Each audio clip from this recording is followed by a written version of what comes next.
very good morning to you. This is GHOne News on GHOne television with me, El-Nurein Abass. Coming up this morning, 3 dead after shops selling dynamites and other explosives used by miners exploded in Konongo Odumase in the Ashanti region. Also coming up, President Mahama justified the decision to hold 68th Independence Day celebration at the Jubilee House, revealing the country saved 95% of the initial 20 million cedis estimated for the celebrations. Details as he calls for Independence Day celebrations to serve as a moment of accountability for Ghana's future legacy. Also, we explore our heavy dependence on imported food and question whether we are really independent. We've got details of all these stories coming up shortly. Please don't go away.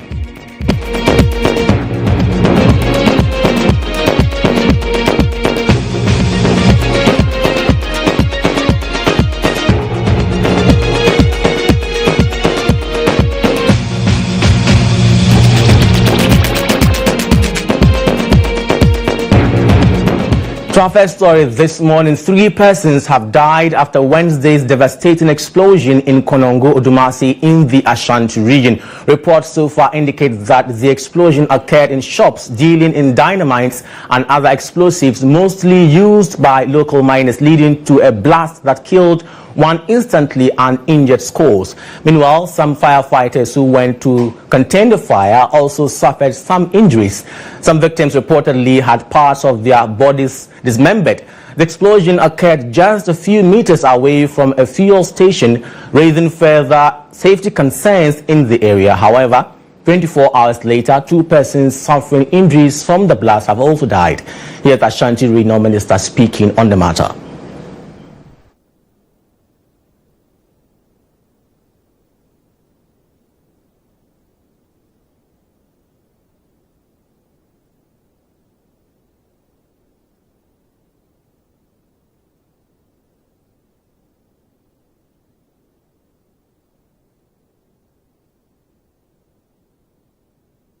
We'll bring you that clip later, but President John Dramani Mahama has justified the decision to hold a modest 68th Independence Day celebration at the Jubilee House. Speaking at the ceremony earlier yesterday, he revealed that government saved about 95% of the initial estimated cost of 20 million cedis for this year's celebration.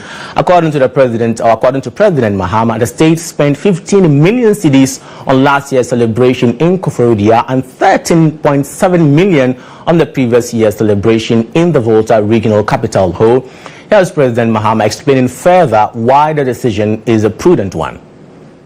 Fortunately, this year we are constrained not only to interrupt the celebrations rotation amongst the regions, but also to hold it on a scaled-down version here at the forecourt of the presidency instead of the traditional Black Star Square.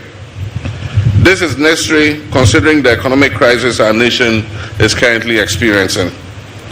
Large-scale celebrations often come with significant logistical, security, and infrastructure costs, which strain the national budget.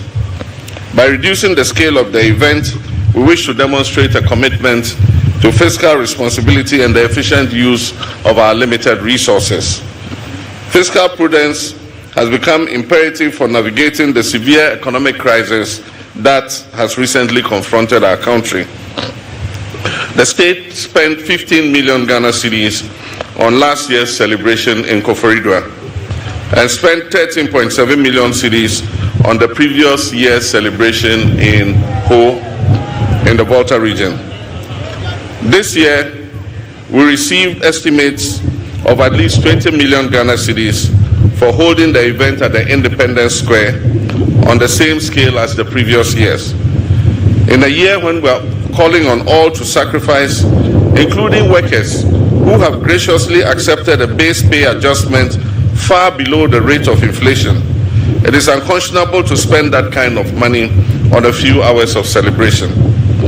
Today's event would save us 95% of the estimated cost of the event. And the Volta Regional Minister, James GHOne, is believed to have spent the night in the open with communities affected by the recent tidal waves in Agaveji.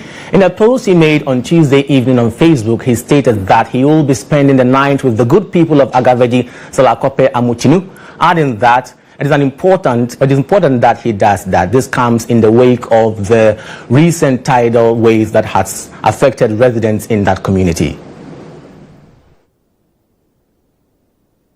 Well, so I am here to spend the night with them, for all of them to know that our love for them is so deep, and we're going to do everything possible to make sure that they also sleep very well, so that we can also sleep and see to the development agenda of the country. We have not forgotten them.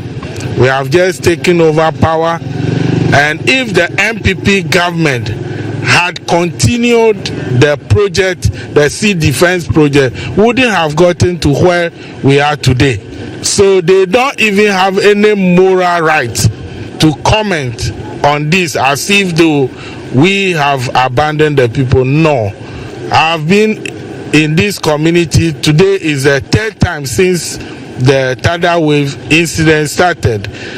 We know this has been with them for a very long time, but the level of devastation this time is just unbearable, and government is concerned. His Excellency the President, the Member of Parliament, we are all concerned to see to it that we do what is expected of us as a government to ensure that the sea defense project is constructed.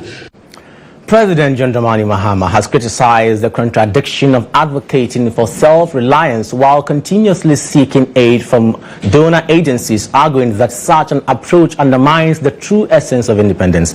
Speaking at Ghana's 68th Independence Day celebration on Thursday, March 6th, President Mahama acknowledged that discussions on independence often focus on the country's reliance on imports, donor aid, the International Monetary Fund, bailouts.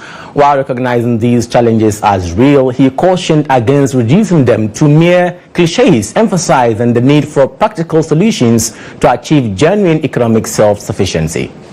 Yet the entire efficacy of this reminder lies not in just repeating it, but in our willingness to take decisive action.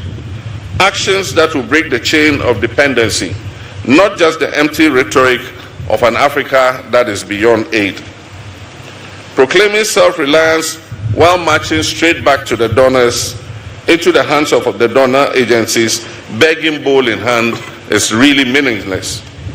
To break this cycle of dependence and reset our economy, my administration is formulating policies based on fiscal discipline and living within our means. We're striving to expand our economy to yield prosperity for all. And to do this, we must look within and make sure that we are raising revenue domestically. This is where we draw the curtain on this morning's edition of GHOne News. For more news, log on to starfm.com.gh.